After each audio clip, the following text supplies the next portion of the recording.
tiene poco sentido en pleno 2025 reivindicar una etiqueta como la de eurocomunismo. Este término que inventó la prensa burguesa y que solo, incluso sus partidarios, aceptaron entre comillas, como es el caso del propio Santiago Carrillo en su principal obra sobre este concepto. Tampoco es el sentido de esta serie de vídeos, no se nos ha perdido nada reivindicando una práctica política que está asociada de manera más o menos directa con toda una serie de cesiones, de claudicaciones que llevaron a cabo diferentes partidos comunistas. El más importante, y sobre todo del que vamos a hablar aquí, es el caso español, en el que en nombre del eurocomunismo o bajo su bandera se aceptaron cuestiones como la bandera rojigualda, la Constitución o la monarquía, todos ellos símbolos y herencia directa de la dictadura que había aniquilado a multitud de comunistas durante 40 años. Sin embargo, creo que merece la pena volver a discutir sobre esta noción, no tanto para reivindicarla, que como digo, no tendría sentido, aunque el invitado de hoy se reconoce y se sigue reconociendo en ella, sino para entender los debates que entonces tuvieron lugar. Como decimos a lo largo de la entrevista, el eurocomunismo es una de las mayores contribuciones a la discusión comunista de los años 70 y 80. Es evidente que no es una etiqueta que despertara pasiones, desde luego no a su favor en muchísimos ámbitos. Sin embargo, sí que motivó una de las últimas grandes discusiones internacionales del movimiento comunista, y es por eso que merece la pena volver a ella, no solo para entender lo que planteaban figuras como Santiago Carrillo, Trías u otros tantos pensadores del Partido Comunista de España o de otros partidos comunistas, sino también por sus críticos, entre los que figuran autores de la talla de, bueno, aquí en España, Toni Domènech o el propio Manuel Sacristán, que de lo que hablaremos, por cierto, en la entrevista. En ese sentido he querido inaugurar con este vídeo una serie en el canal en la que hablaremos sobre el eurocomunismo. En este caso, de la mano de Paco Martínez Martínez, uno de los principales referentes de la filosofía española, sobre todo en el ámbito de la metafísica, pero que, bueno, como nos cuenta a continuación, experimentó toda una trayectoria dentro y en el entorno del Partido Comunista y fue partícipe, y todavía hoy lo es, de esos debates que tuvieron lugar, y por ello nos los va a glosar. Creo que su voz es muy interesante para ver toda una justificación y toda una genealogía de la noción de eurocomunismo y de cómo ésta se acabó llevando a la práctica. Una noción que, por otro lado, no hay que desestimar. O sea, no es baladí una cuestión que acabó asumiendo no solo el Partido Comunista de España, como hemos dicho, sino otros tantos con una amplísima base social y militante, como es el Partido Comunista francés o el italiano, incluso el japonés durante algún periodo. En definitiva, es una discusión que creo que el movimiento comunista se debe, que no se puede cerrar en falso, simplemente aludiendo a toda esa serie de claudicaciones que tampoco se les tiene que quitar importancia, de las que ya he hablado, sino que hay que profundizar, o que merece la pena, bueno, pues entrar un poco a lo que dijeron los diferentes actores de la época para que desde la perspectiva podamos aprender y hacer un balance un poco más sosegado y un poquito más profundo. Sin mucho más que añadir, bienvenidos, bienvenidas al canal, os dejo con la entrevista.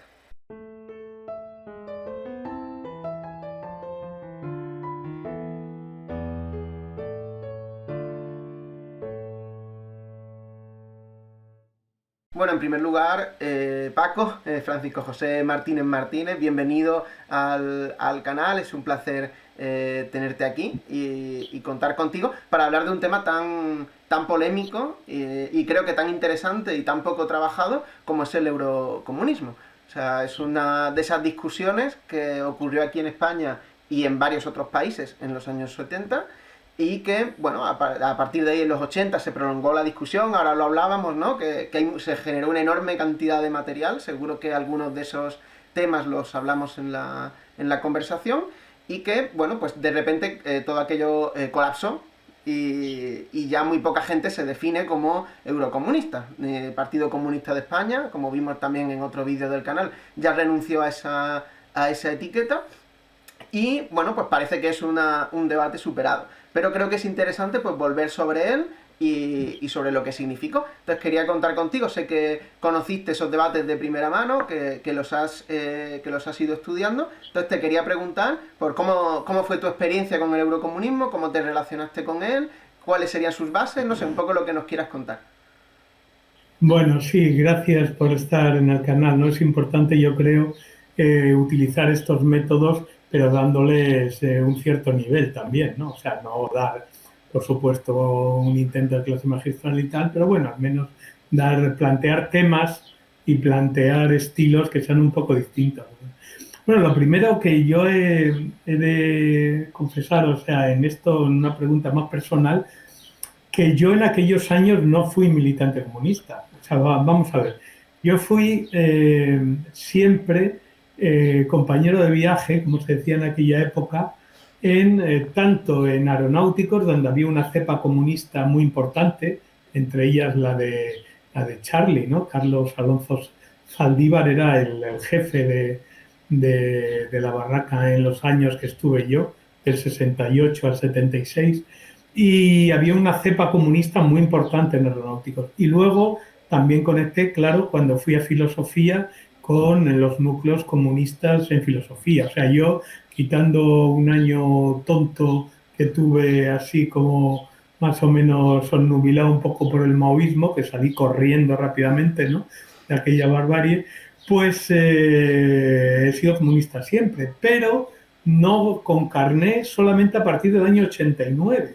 O sea, yo entré en el Partido Comunista, con carné digo, cuando los genios de Sartorius y Curiel no se les ocurrió otra cosa en un curso del Escorial que diciendo, como se ha hundido la URSS, tenemos que cerrar el partido.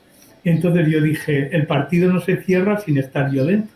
Y entonces pedí el ingreso. Y desde entonces, o sea, quiero decir que en estos años yo el eurocomunismo lo vi más como un analista externo que como un militante, porque luego además mi militancia, que ha sido siempre en el PC ligada a la FIM, utilizaba también un elemento, hay coches, un elemento que demuestra la gran generosidad y la gran apertura del Partido Comunista, o al menos de los dirigentes con los que yo tuve la suerte en aquel momento de entroncar, que fundamentalmente José Sandoval, que era el director de la FIM, y su mujer, Mari Sandoval, ¿no? Aparte de los compañeros de la FIM, Juan Trías, Daniel Lacalle, Vicente Romano, Teresa Arenillas. Es decir, que ellos sí eran militantes comunistas, pero Ana Lucas, mi primera mujer, y yo no éramos militantes comunistas. Y a pesar de todo, después de cuando se fundó la FIM, primero el director de pensamiento fue Jacobo Muñoz, luego lo cogió Pepe Jiménez, que cada uno duró un año, y luego a partir del año 82 lo cogí yo y estuve, bueno, hasta ahora, quiero decir que, pero hasta el año 89 no fui militante. Ellos nunca, Sandoval ni Mari, se ocuparon de si éramos militantes o no éramos militantes. O sea, y lo mismo pasó con la colaboración que en aquellos años tuvimos con el mundo obrero diario, ¿no? Donde Melchor, a pesar de que Melchor era mucho más ortodoxo que Sandoval, ¿no? Mucho más comunista, digamos, como más seco, más rígido, ¿no? A pesar de todo, pues durante muchos años, Ana Lucas fundamentalmente, yo la ayudaba, pero bueno, ella nos dedicamos a la crítica artística en el mundo obrero diario y ahí se puede, diario semanal, y ahí se puede ver, es decir, se puede recuperar y ver que en aquel momento, en el periodo comunista, pues había análisis de las exposiciones al mismo nivel que el país. Había una especie de carrera entre Paco Calvo, que era en aquel momento el crítico de arte del país, el fundamental, y Ana Lucas por ver quién hacía un análisis antes de las exposiciones. No, no, esto es muy importante, porque es que el Partido Comunista, al menos el Partido Comunista que yo viví, era un Partido Comunista enormemente abierto, enormemente que aceptaba a todo el mundo, plural. Nosotros en unas cosas éramos mucho más radicales que el Partido Comunista, precisamente por nuestras lecturas de Freud, por nuestras lecturas de Nietzsche, pero no había esa crítica, no te exigían marxismo-leninismo, no te exigían marxismo, no te exigían nada, es decir, te cogían lo que tú querías y nosotros, y ahí se puede acercar uno a la FIM y ver sus proyectos y sus programas. Hablábamos de Lukács, de Bloch, pero también de Habermas y de la posmodernidad. Fuimos los primeros que hicimos un debate sobre modernidad y posmodernidad, que está escrito ahí en un libro realmente fabuloso de los años 80. O sea, quiero decir, ahí se publicó un trabajo mío recopilando 20 artículos sobre Foucault, se publicó una parte de la tesis de Ana Lucas sobre Walter Benjamin. Es decir, que en el ámbito en el cual yo me moví en aquel momento en el Partido Comunista era enormemente abierto, ¿no? Entonces, yo ahí ya digo que lo hacía como teórico. Ahora bien, hay que tener en cuenta también, y eso ahora hay una especie de debate, bueno, yo lo tengo que entrar con mi querida amiga, con Clara Rama, sobre la cuestión de la nostalgia y tal, pero es que objetivamente en aquellos momentos había un nivel de discusión teórica, teórico-política enormemente más elevado que el que hay actualmente. Es decir, si eso lo medimos por el nivel de revistas, pues es que en aquel momento había 10, 12 revistas de primera categoría en la cual había una discusión política y cultural. Es decir, había una discusión política, pero también una discusión cultural en la cual nosotros, en esas revistas, se recuperaba toda la tradición cultural de Occidente. Es decir, ahí estaban los surrealistas, estaban los románticos, estaban los barrocos. Había una especie de... O sea, un problema que yo vi cuando yo salí de la universidad es que en nuestra época cultura y política estaban unidas.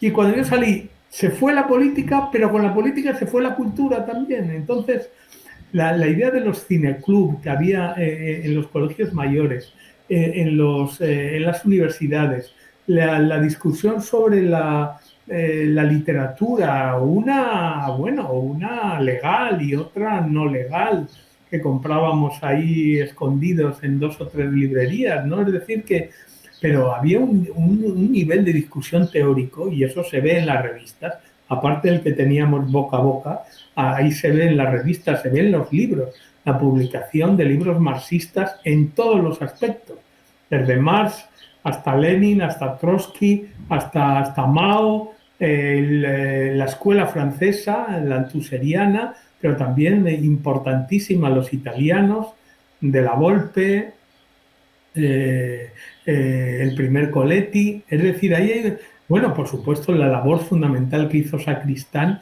de traducir a los mejores marxistas de los países del este. Ahí Zeleny, o Rudolf Baro, Agnes Heller, bueno, aparte de Lukács. Es decir, que hay unas Aranchaf, es decir, que había una especie de recuperación del marxismo en toda su pluralidad realmente encomiable, ¿no? Y es ahí, en esa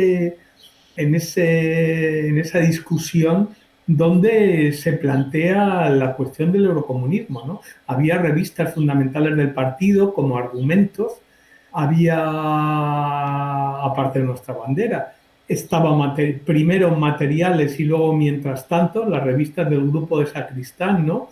Y ahí había una gran discusión a todos los niveles, ¿no? Yo creo que ese es un punto realmente importante. Entonces, ahí prácticamente fue donde, no como militante, porque ya digo que mi, entre comillas, militancia en la FIM no pasaba por el carnet, es decir, mi compromiso siempre con el partido ha sido la lucha cultural en la FIM. O sea, y hombre, ahora he entrado en la universidad que me ha recogido Edi Sánchez en la agrupación universitaria del PC aquí en Madrid, ¿no? Pero es mi primera militancia, digamos, bueno, también en centro. Tuve una cierta militancia hace unos años, en los años 90. Pero en realidad mi militancia fundamentalmente ha sido la FIM. Los pensamientos, la idea de pensamiento de la FIM, dirigir, entre comillas, la revista de papeles de la FIM durante todos sus años, ¿no? Y esa ha sido esa ha sido básicamente mi labor política, ¿no? Entonces aquí actué como analista y como seguidor, hombre, desde muy cercano al partido, por supuesto, y por eso me interesaba, lo vivía como comunista, pero no como comunista con carné, ¿no? Yo creo que eso es un Ujú, poco para situar cuál ha sido mi trayectoria ujú. eh, militante, ¿no? En el PC. Sí, yo de hecho conocí varias obras tuyas. Tengo por ahí la de conversaciones o algo así, modernidad y posmodernidad. Y tenía por aquí, de hecho, esta que debe ser de la misma, de una época, creo que no se ve bien en la cámara, de romanticismo y marxismo, que es Ah, una sí, obra que coordinaste muy interesante, donde participan personajes no solo de la talla vinculados al PC como Ballesteros, sino gente como Martínez Marzoa, Ripalda, Ana Lucas, José Luis Villacañas, mucha gente del entorno de sí. lo que tú decías, compañeros de viaje, y además muy evocador Bueno, todo es lo que que... Sí. nosotros aprovechábamos nuestra situación en la universidad. Bueno, en la universidad yo entré en el 85. Ana Lucas entró un poco antes en comisión de servicio en la UNED, ¿no? En el ICE de la UNED. Pero claro, nosotros aprovechamos toda nuestra conexión con los filósofos, con la filosofía actual en ese momento para llevarla a la FIM. Hay que tener en cuenta que en aquel momento la FIM era un ámbito de discusión y de confrontación intelectual que era mucho más amplia que el comunismo y, por supuesto, también incluso mucho más amplia que el marxismo. Ahí había gente con la que discutíamos que no era marxista. Es Claro. decir, que yo creo que eso era una cosa de la pluralidad absolutamente esencial, ¿no? Yo creo que Ujú. esa fue la vida militante que he llevado yo, de una pluralidad donde nunca se nos censuró, nunca se nos prohibió nada, nunca se nos dijo no invites a este, no vamos a publicar esto. Es decir, que yo no he conocido un PC sectario, ¿no? Ujú. Es posible que en otros ámbitos haya habido más sectarismo. Desde luego, mi experiencia con Sandoval y luego con todos los directores de la FIM, tanto con Monereo y con los cuales sigo siendo muy amigo, con el pobre hombre que murió muy joven, Navascués, Ah, pues. como con Eddie, bueno, con Juan Trías cuando él fue director, Ujú. con Eddie Sánchez, es decir, yo he tenido muy buena relación con todos los directores de la FIM, a pesar de nuestras discusiones teóricas con Monereo continuas, ¿no? Pero bueno, quiero decir que yo siempre encontré un ámbito de apertura, de recepción, me he encontrado siempre muy cómodo en esta parte del PC con la cual yo me he relacionado, ¿no? Ujú. Ha sido muy... Bueno, por si alguien no lo sabe, porque claro, no todo el que nos ve ni siquiera, no es que no esté vinculado al PC, sino que muchos no son españoles, para quien no lo sepa, la FIME es la Fundación de Investigaciones Marxistas. Es una fundación Depende vinculada al Partido del Comunista de Comité España. Central, Eso es, pero que, del bueno, ha Comité tenido, Central del como bien PC. dices, una implicación mucho mayor, todavía hoy existe y algunos, de hecho, la utilizamos para organizar cosas. Los seminarios sobre el capital que yo imparto en mi universidad los organizamos desde esta fundación, bueno, hace actividades por toda España y que aunque ya no es la fundación que fue en otros años, todavía hoy, que tiene a la cabeza Eddie Sánchez, que también ha estado por aquí, por el canal alguna vez, organiza actividades.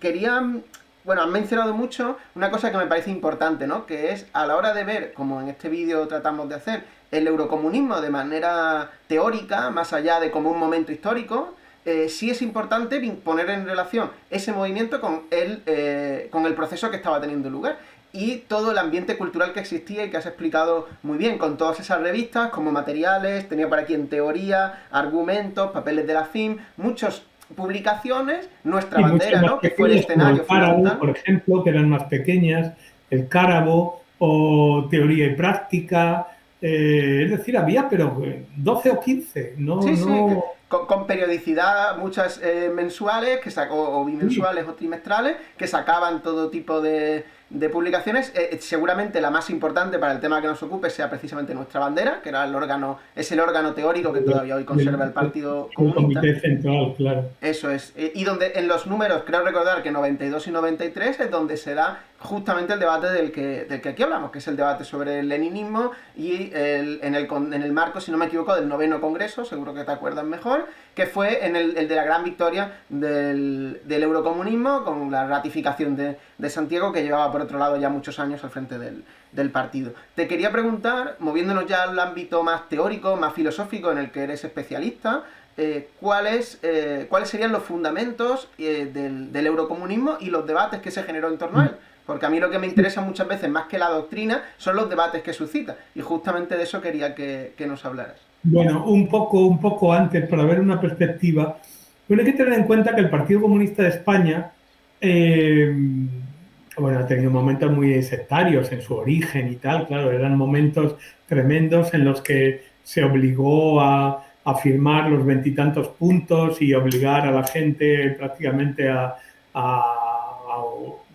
seguir a los soviéticos y tal, pero enseguida el Partido Comunista de España, con su participación en el Frente Popular, mantuvo, eso luego veremos, que el Frente Popular o los frentes populares son uno de los elementos esenciales del eurocomunismo, ¿no? Una de las bases. Entonces, ahí hay un momento en el cual a la posición de clase contra clase de los años 30 se sustituye a partir del 7º Congreso de la Internacional, del Comité, fundamentalmente gracias a las reflexiones de Dimitrov, el comunista búlgaro. Se hace una teorización de los frentes populares en los cuales se parte de la conciencia de la idea de que los partidos comunistas iban a ser ellos solos incapaces de presentarse, de enfrentarse al nazismo y al fascismo, que ya estaban en aquel momento enormemente pujantes. Entonces, esa conciencia de peligro por el nazismo, que ya no eran las democracias burguesas, sino directamente el vaciamiento de la democracia y la sustitución por sistemas totalitarios, un peligro que ahora, con muchos matices y con algunos matices, pero se empieza a vislumbrar en el firmamento. Entonces ellos se dan cuenta que es imposible mantener esto y se abren. ¿Y hacia dónde se abren? Bueno, primero hacia los partidos, entre comillas, hermanos, que son los partidos socialistas y socialdemócratas.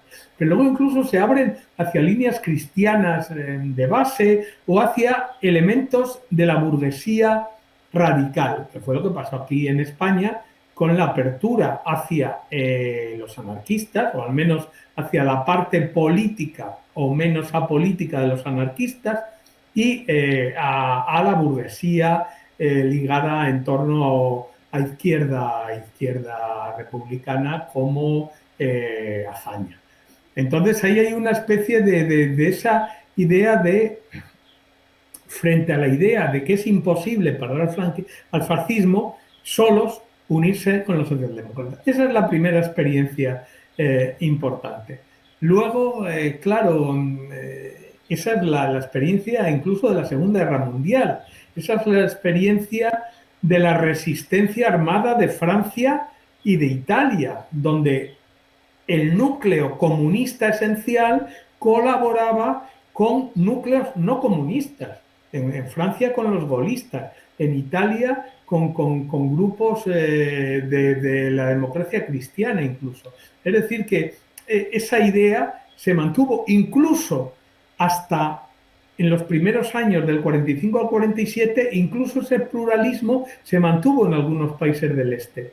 En Checoslovaquia, en Polonia, me parece. Es decir, que hubo un momento en el que se pensó, después de la Segunda Guerra Mundial, que se podía mantener ese espíritu de frente popular, ¿no? En que los comunistas estábamos con socialistas y incluso con burgueses radicales. Pero eso se rompió enseguida, hubo una especie de cierre de filas en Europa Occidental con la expulsión de los partidos comunistas de Francia y de Italia, con la represión sangrienta de la revolución en Grecia y En consecuencia, el retraimiento de la Unión Soviética, el control de los países del este y de Centro Europa y la constitución ya de los dos bloques y el comienzo de la Guerra Fría. Entonces eso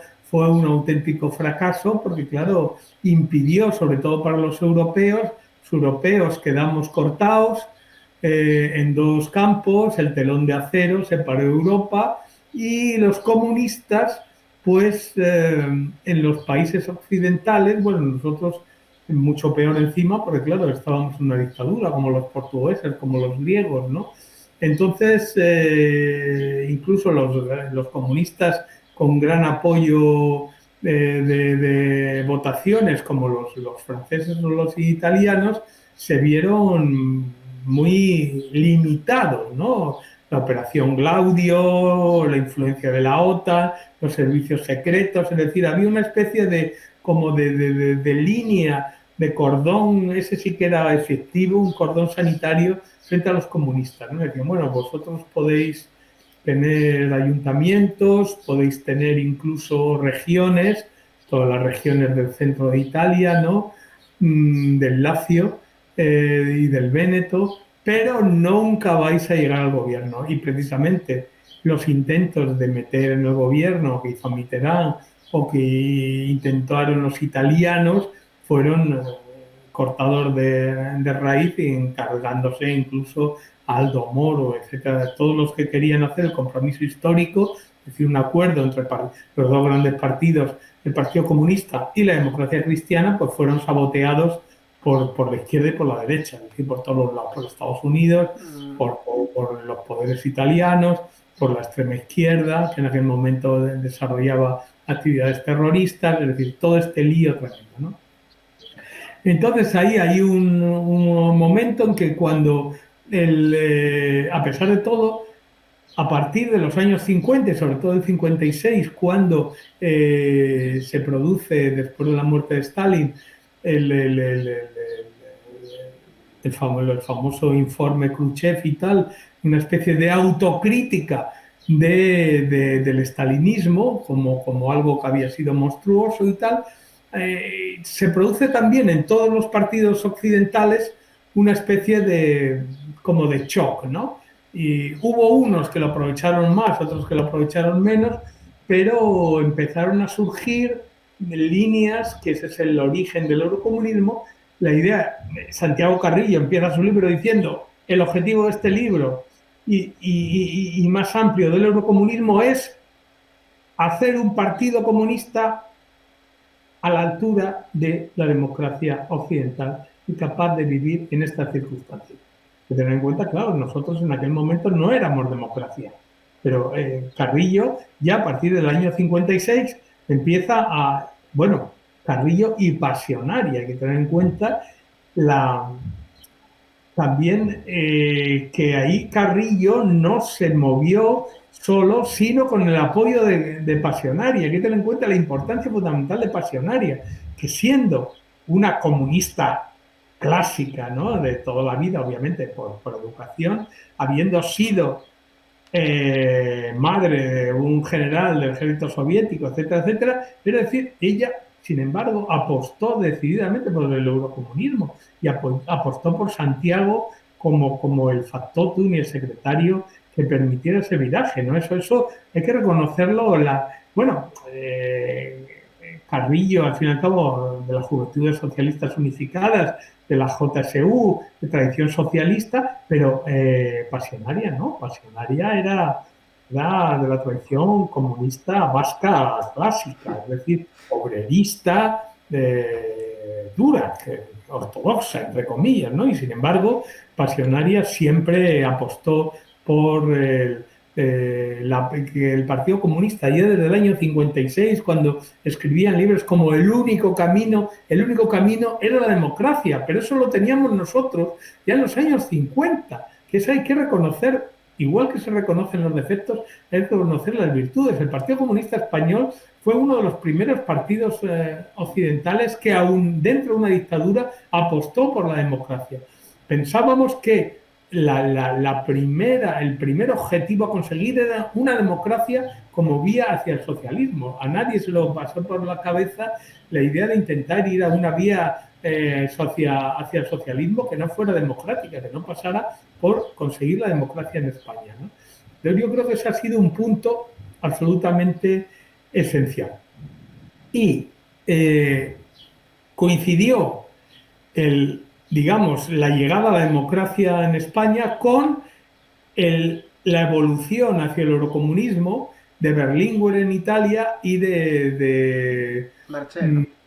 de Marché en Francia. Hay que tener en cuenta también en Italia el elemento fundamental de Togliatti, ¿no? Togliatti es el secretario general del Partido Comunista Italiano después de Gramsci, y desde el principio, ya desde los años 40 y 50, defendió una vía democrática y un partido de masas que iremos viendo que son los puntos esenciales del eurocomunismo. Entonces nos encontramos con que Carrillo, Marché, Berlinguer se encuentran cada uno en un ámbito y apuestan por el eurocomunismo.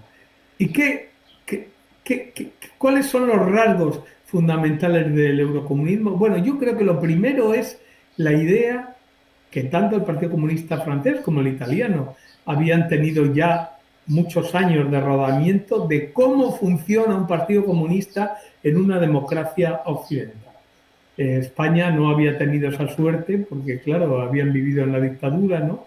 Y los comunistas aquí eran reprimidos, pero Carrillo, claro, él había vivido en Francia, tenía conexiones muy fuertes con el Partido Comunista francés, con el Partido Comunista italiano, entonces había una gran conexión con esto, ¿no?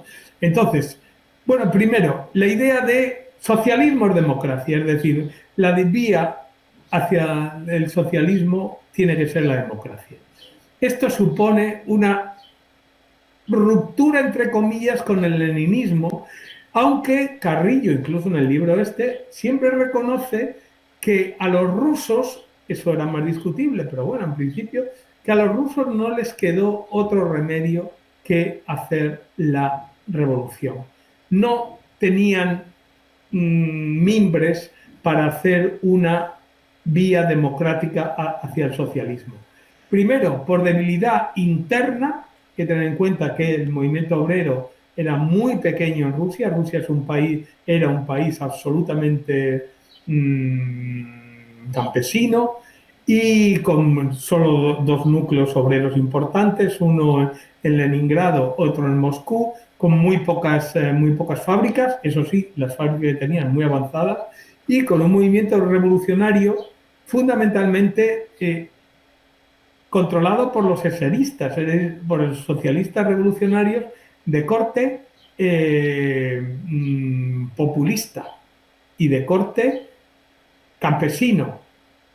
Entonces, eso es muy importante. El socialismo ruso, aunque fue muy fuerte, pero era muy pequeño, muy débil, tanto en su versión menchevique como en su versión bolchevique, ¿no? Las dos ramas del Partido Socialdemócrata Ruso, no hay que olvidar que antes de llamarse Partido Comunista, era el partido de Lenin, un partido socialdemócrata. Bueno, algunos dicen que Lenin, y yo también estoy, en realidad es un socialdemócrata de izquierdas, que se vio obligado a hacer una cosa que no quería. Es decir, que él le hubiera preferido, él es un kauskiano. Ya sé que esto es un insulto brutal a alguien que escribió sobre el renegado Kautsky, ¿no? Pero él en realidad es un kauskiano. Y él quería una política de masas, una política pacífica. Lo que pasa es que las circunstancias no le dejaron, ¿no? Y Carrillo lo reconoce, pero él dice, no, nuestro proyecto es un proyecto socialista. Y eso fue la primera decisión, claro, la primera ruptura, porque había algunos soviéticos, los prosoviéticos, que dieron aquí la decisión, bueno, de Gallego y de grupos que aún queda un residuo del Partido Comunista de los Pueblos de España, ¿no? Es decir, porque que también se escindió, pero que volvió al partido. Lister volvió, es decir, a pesar de más soviético que Lister no había, pero él se dio cuenta que había que reforzarse en torno al Partido Comunista de España, ¿no? Y no mantener Entonces, ahí había, primero, la cuestión de la democracia. Eso fue un punto esencial. Por eso, vamos, es que yo siempre, para mí, comunismo ha sido siempre democracia. O sea, a mí no se me ha pasado, nunca he sido leninista. O sea, nunca he pensado que hubiera que hacer una lucha armada. Y luego eso tenía que ver también con el partido. ¿Qué noción de partido? Yo he acompañado y he militado en un partido de masas, un partido abierto de masas, no un partido de revolucionarios profesionales. Es decir, eso es un elemento esencial. Yo y he conocido el movimiento comunista universitario en dos ámbitos. En el ámbito de los ingenieros, en los cuales había un comité de los 27, éramos 9 escuelas, o sea, los 8 ingenieriles y la escuela de arquitectura, que cada uno mandó un comité, había un comité de los 27 que coordinaba la lucha en el ámbito en aquel momento no era la Politécnica todavía, éramos, digamos, las escuelas. Y luego en filosofía, también mi partido comunista ha sido un partido comunista de masas. Es decir, no un partido de revolucionarios profesionales, sino de masas en los cuales los militantes estaban extraídos de los estudiantes o de los ingenieros o de los profesores. Es decir, no era un grupo de revolucionarios profesionales, era un grupo de militantes trabajadores en sus ámbitos, profesores, estudiantes, ingenieros. No eran revolucionarios profesionales. Eso fue otra discusión también. Tiene que ser un partido de masas, un partido de revolucionarios profesionales. Nuestra apuesta, siguiendo a Togliatti, siguiendo yo creo a Gramsci también, a pesar de que Gramsci era también leninista, pero claro, era un leninista occidental, era un leninista en Italia, no era un leninista en la URSS. Entonces, tenía que ser un partido mayoritario, de masas, democrático. Y luego el procedimiento tenía que ser pacífico, era un proceso, sí, kauskiano, de acumulación de fuerzas. Kauskiano, sí, sin ninguna vergüenza, kauskiano y bersteniano. Es decir, era un proyecto, bueno, eso lo veremos luego en la crítica de Sacristán. No era solo bersteniano, porque Bernstein decía que lo importante era el movimiento y que no era importante la meta. Nosotros, en cambio, siempre seguíamos manteniendo como proyecto el socialismo. Ahora bien, claro, también en eso había una distinción, en lo único casi que éramos trotskistas, al menos yo, la distinción entre programa mínimo y programa máximo. Y hay un programa mínimo, que era el de luchar en las instituciones, pero sin abandonar un programa máximo de socialismo. Socialismo o la meta, vamos, nosotros somos comunistas y en ese sentido nuestra meta es el socialismo y el comunismo. O sea que, pero eso no significa que como vivimos en un ambiente, digamos, democrático capitalista, pues adecuemos la lucha a ese ámbito. Pero claro, nosotros seguimos siendo comunistas y ahí la crítica de Sacristán es un poco injusta, ¿no? De que se ha abandonado el ideal último. Y también unido a los métodos democráticos, pues claro, ahí viene la recuperación de la democracia, especialmente de la centralidad del Parlamento. Es un punto esencial. Pero luego, respecto a los aparatos de Estado, había la idea de que en lugar de intentar destruirlos violentamente desde fuera, podían ser transformados democráticamente desde dentro. Y ahí estaban todas las experiencias que los comunistas habían hecho incluso en las Fuerzas Armadas, o sea, no solo en la empresa, no solo en la policía, incluso en las Fuerzas Armadas. Es decir, que había una idea de que se podían transformar los aparatos represivos de Estado incluso desde dentro. Entonces, y en ese sentido era también un mecanismo reformista, de reformas más que de ruptura, ¿no? Y ese era un punto absolutamente esencial.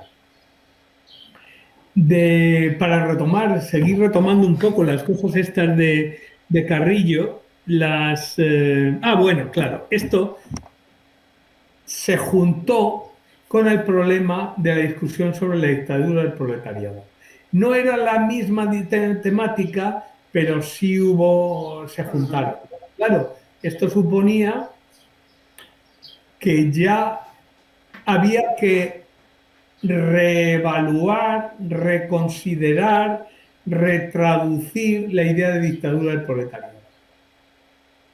Entonces hubo una discusión muy enérgica, sobre todo en el Partido Comunista Francés, en torno al Tisser y otros, pero también en los italianos, también en España, sobre, primero, si había que mantener o no la idea de dictadura del proletariado. Y segundo, a mí me parece una reflexión más interesante sobre la noción de dictadura en el sintagma, en la frase o en el eslogan dictadura del proletariado.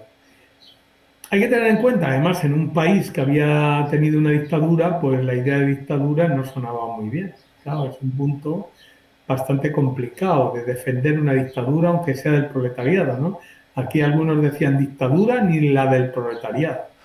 Entonces, claro, eso suponía una reflexión teórica de qué era lo que se entendía por dictadura. Claro, teníamos un ejemplo que no era muy bueno, que era el ejemplo bolchevique, porque al final la dictadura del proletariado bolchevique había sido el resultado de primero un golpe, un putsch, luego una insubordinación y luego la victoria en la guerra civil rusa, y una imposición manu militari que destruyó el aparato de Estado zarista, en parte, porque claro, como no tenían técnicos, tuvieron que llamar desde militares hasta técnicos de los ministerios para que aquello funcionara. Se planteaba el problema, ¿cómo pagamos? Una cosa tan evidente, ¿cómo pagamos a los funcionarios? Y no había otro remedio que coger el secretario, el comisario de turno firmaba un cheque, iban con un saco al, al, al banco ruso, les daban el dinero y con un saquito iban repartiendo el dinero. Claro, es que en aquel momento no había transferencias, o sea, que no sabían ni cómo pagar a los funcionarios. Es decir, que no tenían una idea de lucha en las instituciones. Entonces, claro, tuvieron que. Entonces, claro, ahí había un ejemplo muy negativo, que era la dictadura entendida en sentido estricto. Es decir, dictadura minoritaria, en principio de la clase obrera, pero también sobre la propia clase obrera por parte del partido. Es decir, eso era el elemento del cual nos queríamos separar. Entonces, eso se podía hacer de dos maneras, o bien rechazando la idea de dictadura del proletariado in toto, como dicen los finos, o retraduciendo lo que significa dictadura. Y ahí hubo unas reflexiones muy interesantes de volver a Marx y a Engels y a analizar lo que significaba dictadura, cómo ellos analizan la Comuna de París, cómo ellos analizan la Revolución Francesa, cómo ellos analizan los momentos en los cuales, escasos por desgracia, que la clase obrera ha tomado el poder. Y entonces, y eso está literalmente en las obras de Marx, que no había que escarbar mucho, la idea de dictadura que emplea Marx solamente una vez y en una carta, significaba no dictadura en el sentido estricto, sino hegemonía, es decir, dominio político del proletariado en su conjunto. Y pasa lo mismo con la idea del partido. Cuando vamos a Marx, en Marx no hay una codificación del partido como hizo luego Lenin. En Marx la idea del partido era siempre un partido que coincidía con la clase, un partido que recogía todas las fracciones de la clase. No era un partido unitario, no era un partido único, no era un partido sectario. Y las experiencias que tuvo Marx como dirigente político en la Primera Internacional y en la Asociación Internacional y todo esto de trabajadores era siempre la idea plural. Lo que representaba el partido no era una fracción de la clase, sino la clase en su conjunto, incluidos sus sus partes más reaccionarias, más atrasadas. Es decir, hay una crítica, en Marx siempre hay una crítica de la idea de vanguardia. La idea de vanguardia es una idea introducida luego por el leninismo. No hay una idea de vanguardia como una parte separada del proletariado, ¿no? Ujú. Entonces yo creo que ese era un punto absolutamente central. Entonces, o bien rechazo directamente de la idea de dictadura del proletariado y afirmación pura y dura de la democracia, o reinterpretación de la dictadura del proletariado como una explicación de la noción de hegemonía. Es decir, predominio, y esto tiene que ver con el otro punto, que es la importancia de la ideología. La hegemonía en el sentido de la capacidad de la clase obrera y de los partidos de la clase obrera de imponer su ideología y su proyecto no solo a la clase obrera en su conjunto, sino incluso a partes fundamentales de la burguesía.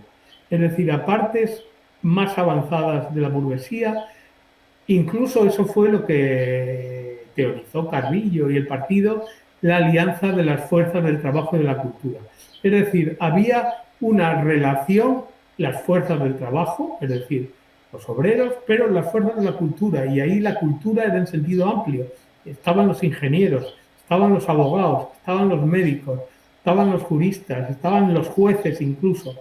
No solamente los intelectuales en el sentido de los literatos o los filósofos o los artistas o los cineastas o los escritores, ¿no? O los músicos, sino intelectual. Hubo una gran discusión sobre la teoría de los intelectuales, por ejemplo, Daniel Lacalle la desarrolló con gran amplitud, ¿no? El ingeniero, claro. Bueno, el ingeniero aeronáutico también, ¿cierto? La idea de intelectual en el sentido amplio, en el sentido de todos los que utilizan la ciencia como parte esencial de su trabajo, la ciencia y la técnica, o la literatura o el lenguaje, pero hay una especie del intelectual es el que no solamente utiliza las manos, sino el que utiliza el cerebro. O sea, en ese sentido son todos los intelectuales. Pero eso se teorizó mucho y fue un elemento muy importante. Es decir, no había obrerismo en el PC, o había obrerismo en el mal sentido, cuando a veces Carrillo, sobre todo al final, empezó a utilizar, cosa que nunca había hecho el Partido Comunista, y mucho menos las versiones eurocomunistas, empezó a utilizar a la base obrera para criticar a los intelectuales como los picos de oro. Eso rompió completamente con las tradiciones eurocomunistas, que eran alianza de la fuerza, el trabajo y la cultura. Ese elemento de la ideología, es decir, esa idea de que había que conquistar los valores de la clase obrera, debían de extenderse más allá de la clase obrera, intentar convencer a amplias capas de la población, especialmente las capas más ilustradas de la burguesía, las capas urbanas, de que el proyecto socialista no solamente era antiburgués, sino que era el desarrollo de las principales ideas de libertad, fraternidad e igualdad de la burguesía. O sea que no, eso también es un elemento importante en el eurocomunismo, ¿no? La idea de la continuidad con la tradición socialista y con la tradición ilustrada. El comunismo no era antiilustrado, no era un comunismo antisocialista, era el desarrollo del socialismo, el desarrollo de la ilustración. Esto tiene que ver con las discusiones sobre modernidad y posmodernidad, y aún ahora aún quedan coletazos de aquellas discusiones, ¿no? Que yo he sido posmoderno, uno de los primeros posmodernos. El libro que has hablado de la FIM fue unas conversaciones larguísimas que tuvimos en la FIM durante varias semanas sobre por modernidad y por modernidad, pero yo nunca me vi posmoderno como antimarxista y anticomunista. Yo me vi un marxista comunista posmoderno. ¿Y qué es posmodernidad? Posmodernidad es modernidad consciente de sus limitaciones y de sus costos. Es decir, el posmoderno no es un antimoderno, como Wojtyla y como las recuperaciones antiilustradas de la religión. Es decir, Wojtyla decía, ya os lo decía yo, por ahí no vais a ninguna parte, hay que volver a la iglesia, hay que volver, pero a la iglesia además, una iglesia medievalizante, no una iglesia abierta al mundo moderno en la línea del Concilio Vaticano II, ¿no? O la idea de los curas obreros, o la idea del socialismo de izquierda. No, no, no, es una idea de lo fundamental es la tradición, lo fundamental es la estructura, la jerarquía, etcétera, etcétera, ¿no? Y eso es lo fundamental. Y nuestro reino no es de este mundo, entonces no hay que ocuparse o hay que ocuparse en segundo grado de las reflexiones sobre la revolución en este mundo. Hay que tener en cuenta que exactamente al lado de la discusión con la dictadura del proletariado y al lado del eurocomunismo estaba también el auge de todo el movimiento proletario cristiano, el movimiento de los cristianismos de izquierda, cristianos por el socialismo. Eran socialistas, pero también había muchos comunistas. Bueno, aquí Alfonso Carlos Comín era uno de los grandes que unió comunismo con cristianismo. Es decir, en Rinascita, que era una de las revistas fundamentales en aquella época, conjugaba justamente eso, ¿no? Reflexiones comunistas con los cristianismos, cómo el cristianismo se hacía comunista y recogía digamos, los objetivos del comunismo y cómo el comunismo se abría a una noción antropológica del cristiano centrada en el hombre y fundamentalmente en el hombre pobre, en el hombre trabajador, ¿no? O sea, esas discusiones fueron fundamentales en aquellos años. Ese era el ámbito en el cual nos movíamos, ¿no? Bueno, no, lo de los orígenes, aunque ya prácticamente lo he dicho, ¿no? La, ahí Carrillo pone los orígenes del comunismo, los frentes populares, no voy a insistir, especialmente toda la tradición a partir del séptimo congreso de Dimitrov, toda la tradición del Partido Comunista Italiano, especialmente toda la tradición de Togliatti, una tradición que no he aludido, pero que fue importantísima en aquella época, que era con la cual tenía una relación muy importante el Partido Comunista Español, que era el socialismo yugoslavo en sus diferentes versiones y especialmente el grupo de Praxis, el grupo reunido en torno a la revista Praxis, que hacía unos congresos anuales en los cuales invitados fundamentales, siempre había invitados fundamentales del Partido Comunista Español. Por ejemplo, Sánchez Vázquez, que le invitaron varias veces, y hubo mucha gente del Partido Comunista de España que fue a estas discusiones, ¿no? En Dubrovnik, en Croacia, ¿no? Propiciado por el partido, bueno, ellos se llamaban la Liga de los Comunistas, ¿no? La Liga Yugoslava, y con grandes pensadores marxistas, que luego cuando estalló la Yugoslavia, algunos, bueno, desgracia suya, desgracia nuestra, se hicieron nacionalistas furibundos, fundamentalmente serbios, ¿no?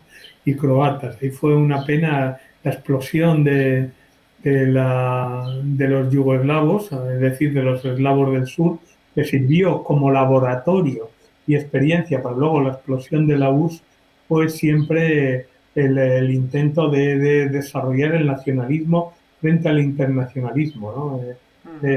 Y otro punto, que se le criticará Mandel, lo veremos, es la idea de hacer un comunismo nacional. Es decir, un comunismo que más que ser una correa de transmisión del Partido Comunista de la Unión Soviética, del PECUS, fuera una construcción del comunismo desde la propia tradición, en este caso española, en el otro caso francesa, en el otro caso italiano. Es decir, era nacionalista, pero no nacionalista en el mal sentido de la palabra, de tradicionalista, sino en el sentido de aprovechar en cada caso las propias tradiciones del movimiento obrero que había. Y nosotros teníamos una larga tradición, incluso anterior al movimiento obrero. El liberalismo surge como palabra y como realidad en España, surge en las Cortes de Cádiz. Es decir, hay una recuperación de la tradición liberal, una recuperación de la tradición socialista, una tradición de la recuperación republicana que en España ha sido esencial. Y lo mismo los franceses, lo mismo los italianos, lo mismo los portugueses y los griegos, ¿no? Es decir, había una especie de recuperación de la tradición socialista y de la tradición proletaria de la lucha de cada este país, ¿no? No es nacionalismo en el sentido de patrioterismo, en el sentido de oposición al internacionalismo, sino reconocimiento de las propias raíces para usarlas y proyectarlas, ¿no? Yo creo que eso es un punto importante. Y, bueno, claro, y los partidos comunistas europeos, ya lo he aludido un poco después de la Segunda Guerra Mundial, en el cual, pues claro, había una especie de desarrollo en ambientes democráticos. Entonces, claro, la necesidad de hablar con otros. Y lo último que he dicho aquí, antes de pasar muy brevemente, dos puntitos a las críticas fundamentalmente de Sacristán y de Mandel, es la idea del pluralismo, la idea de que el Partido Comunista se reconoce como único, no como único, sino como uno de los, entre el resto de partidos comunistas y de partidos socialistas. Ya no hay esa identificación clase, partido bueno, y mucho menos, claro, comité central, secretario general, ¿no? Aunque eso no nos libramos nunca de hacerlo, ¿no? Pero por desgracia, siempre hemos tenido demasiada confianza y hemos delegado demasiado en el secretario general, ¿no? Rompiendo nuestra idea de que a eso insistía mucho Anguita, ¿no? Que nuestro proyecto era colectivo y que entonces el secretario general no era nada más que el portavoz del comité central, pero en realidad las discusiones nuestras se conseguían, o sea, las propuestas nuestras se basaban no en la genialidad del secretario general, y eso en aquel momento, tanto con Carrillo, yo he sido carrillista toda la vida, yo pienso que Santiago Carrillo ha sido un gran político, porque al final de su vida ya oscilara de otra forma, pero tanto en Carrillo como en Anguita, que eran grandes políticos y grandes secretarios generales, pero insistían también en el carácter colectivo ¿no? Y la idea del pluralismo. Yo creo que ahí hay un punto esencial también, ¿no? Conectar el pluralismo, el eurocomunismo, una de sus sellos de identidad, señas de identidad es el pluralismo. No identificarse con la clase, no identificarse ni siquiera con el comunismo. Hay otros comunistas que no son del PC, comunistas izquierdistas, comunistas trotskistas, comunistas maoístas. Es decir, ha habido mucha pluralidad en aquellos años, mucho más en el comunismo, y nosotros no éramos los únicos comunistas. Yo creo que ese elemento pluralista ha sido esencial también, ¿no?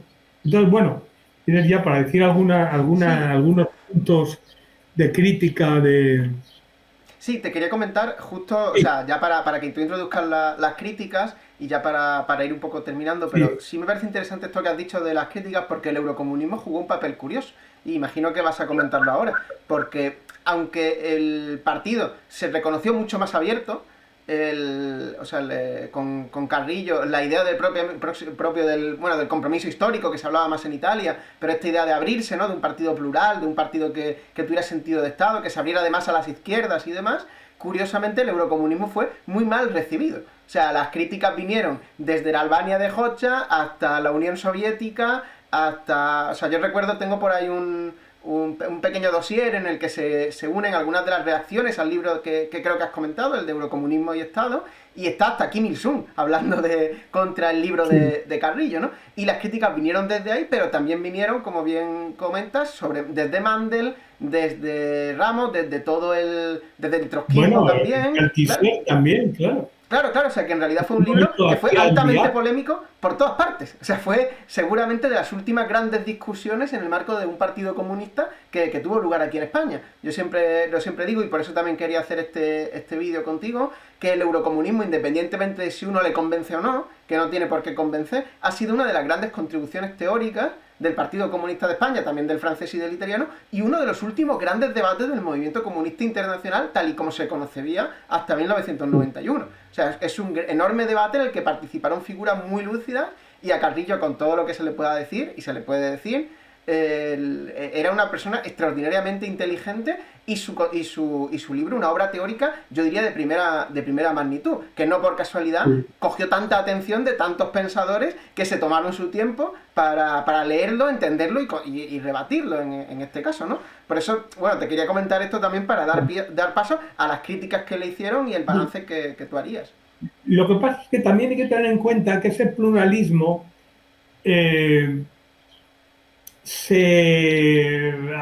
digamos, como que se redujo mucho en un momento crucial que le afectó directamente a Sacristán, que fue el quinto congreso del PSUC.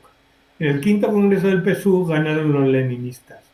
Y, curiosamente, ahí hubo unas jugadas, incluso dirigidas por Carrillo, de una especie de una labor fraccional tremenda. Yo cuento una anécdota, que es que estábamos en París, Ana y yo, y de repente, bajando de la escalerilla del avión, le dije a Ana, oye, me acababa de dar cuenta que el secretario general, es decir, Carrillo, estaba haciendo labor fraccional. Es decir, como los eurocomunistas eran minoría en el PSUC, empezó como a socavar la victoria en aquel momento con el cual me llevé muy bien siempre también, con el catalán tan... se me olvida todo. Bueno, pues que fue el que nombraron secretario general. Entonces, Frutos, claro, Paco Frutos. Sí, que fue todo el momento de la polémica con Manuel Azcárate, que siendo el más eurocomunista que los eurocomunistas, acabó fuera del partido. O sea, son estas ironías también de la historia del partido que la verdad que es apasionante.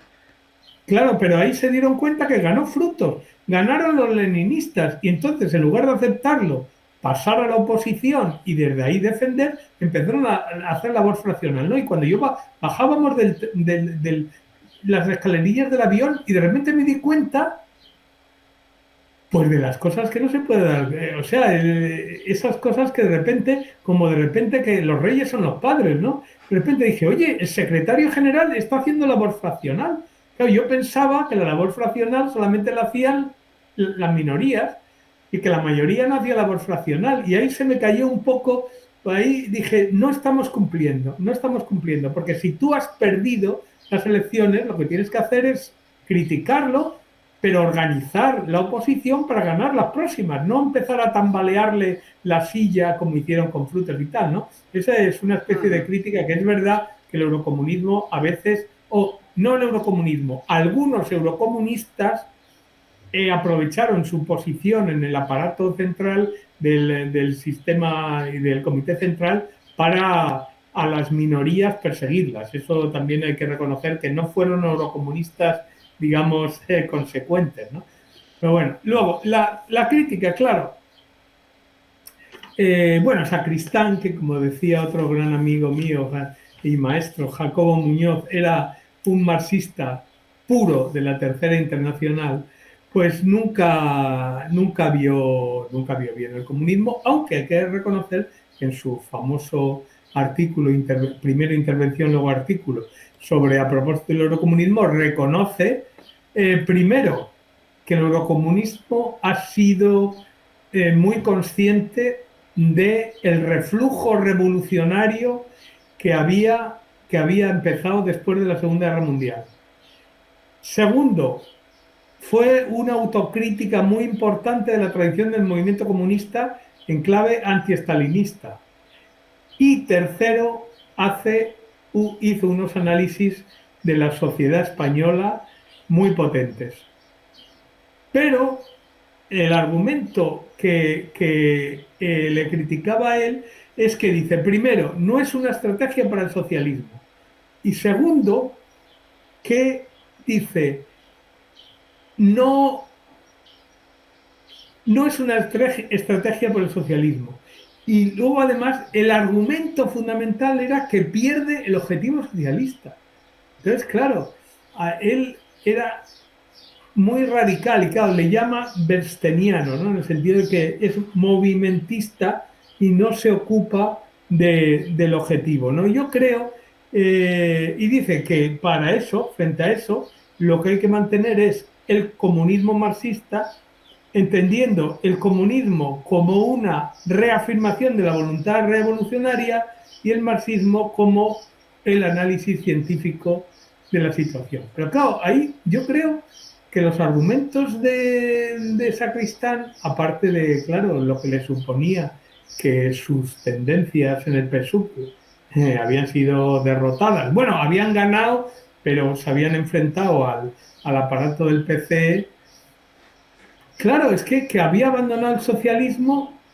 Claro, es que, bueno, yo ahora en plan canalla, cuando quiero meterme con los nuestros que dicen, es que somos socialdemócratas, yo les digo, bueno, por favor, buscadme una sola medida en nuestro programa y una sola medida en nuestra política de gobierno que no sea socialdemócrata, que vaya hacia el socialismo. Explícamelo. Y no me pueden dar una, porque nuestro proyecto es absolutamente socialdemócrata, es decir, ir transformando. Lo que pasa es que, claro, eso es lo que nosotros teníamos y Sacristán no quería ver, que nuestro proyecto socialdemócrata no es para quedarnos ahí girando en la socialdemocracia, por eso nos separamos de los socialistas, sino que nuestro proyecto es el socialismo y al final el comunismo.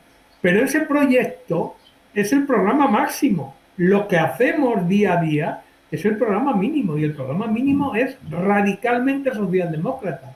Es decir, conseguir un capitalismo de rostro humano, un capitalismo de estado de bienestar, un capitalismo con derecho, un capitalismo con democracia, con sindicatos, con partidos políticos.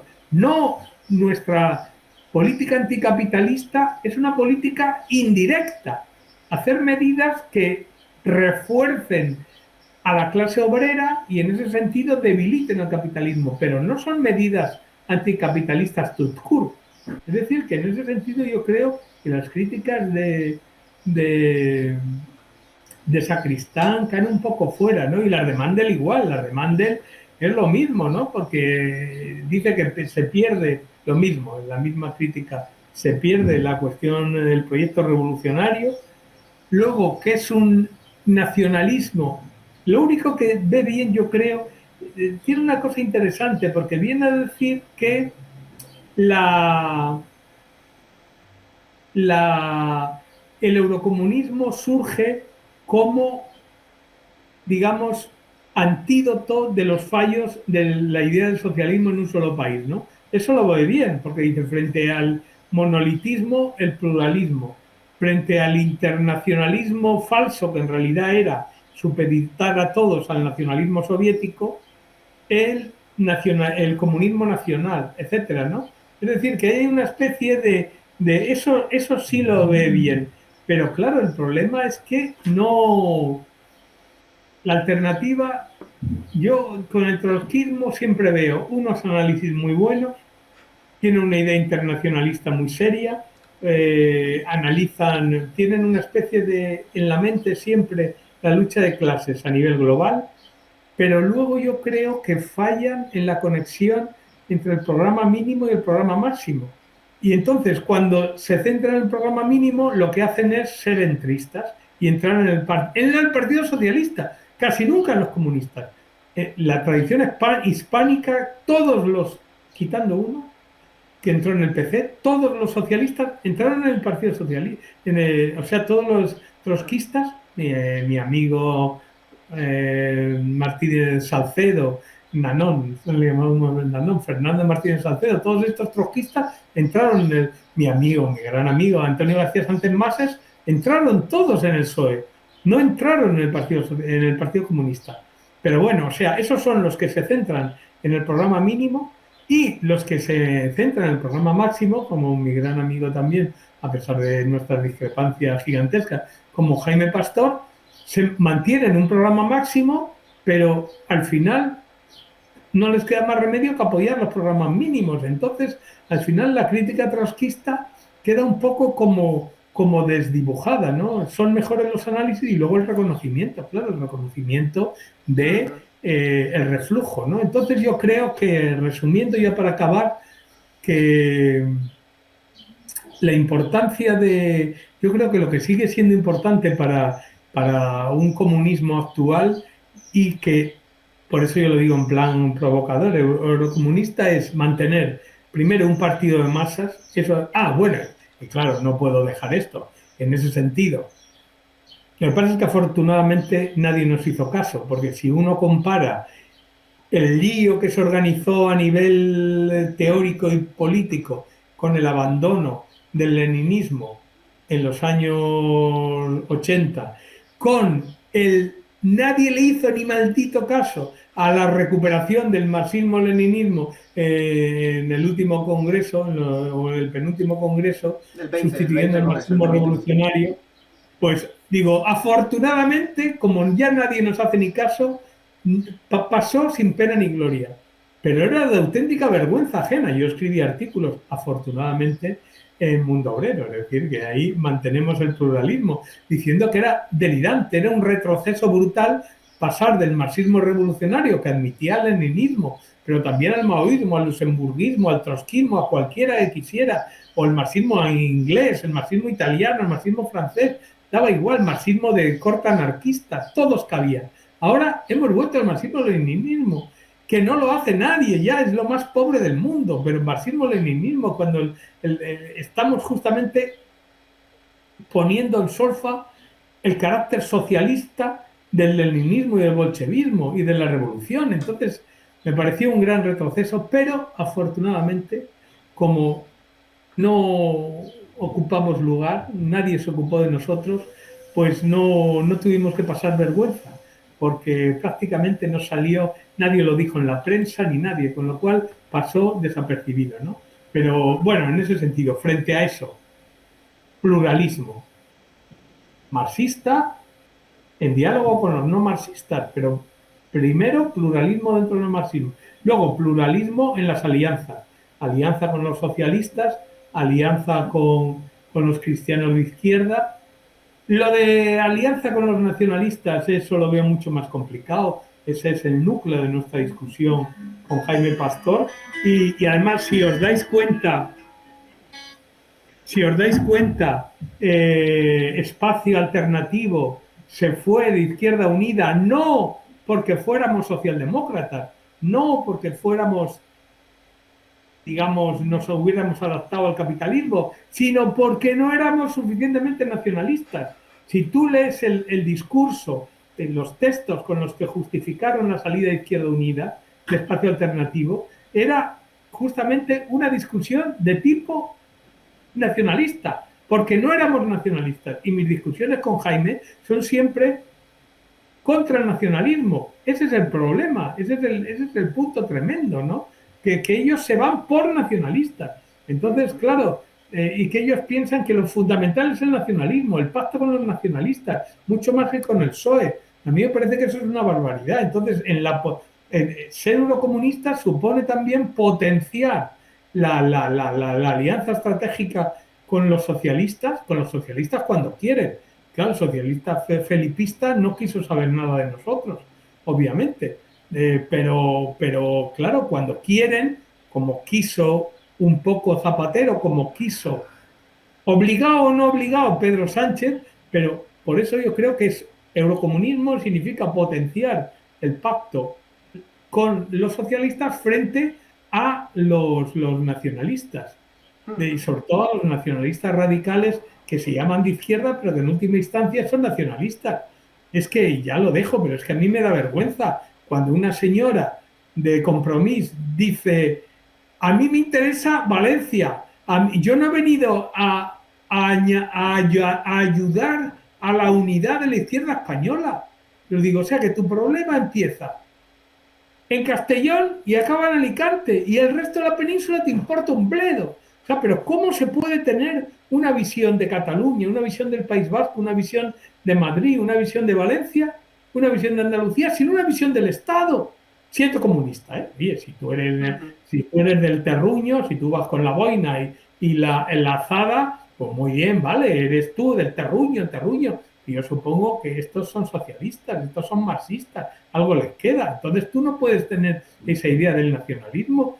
Tú no puedes tener una idea nacionalista de Valencia. Tú tienes que tener una idea nacionalista del país y de Europa y del mundo. Pero bueno, como mínimo de España y de Europa.